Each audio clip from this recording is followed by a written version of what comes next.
ஒரு காலத்தில் ஒரு ஏழை விவசாயி ஒரு சிறிய கிராமத்தில் வசித்து வந்தார்.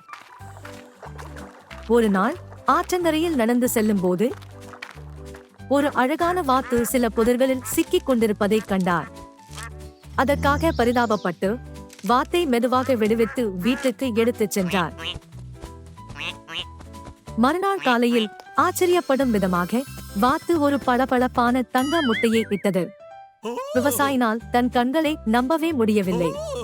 ஒவ்வொரு நாளும் வாத்து ஒரு தங்க முட்டையை இட்டது. விரைவில் விவசாயி பணக்காரனானான். ஆனால் காலம் செல்ல செல்ல பேராசை விவசாயியின் இதயத்தை நிரப்பியது. ஒரு நாளைக்கு ஒரு முட்டைக்காக ஏன் காத்திருக்க வேண்டும்? வாத்துக்கு உள்ளே எல்லா தங்கமும் இருக்க வேண்டும் என்று அவர் நினைத்தார். எனவே தனது பேராசையில் அவர் ஒரு கத்தியை எடுத்து வாத்தை கொன்றார். ஆனால் உள்ளே பார்த்தபோது தங்கம் இல்லை, அது ஒரு சாதாரண வாத்து மட்டுமே. விவசாயி தனது பொறுமையின்மையால் எல்லாவற்றையும் இழந்தார். அவர் தனது தவறை உணர்ந்தார், ஆனால் அது மிகவும் தாமதமானது.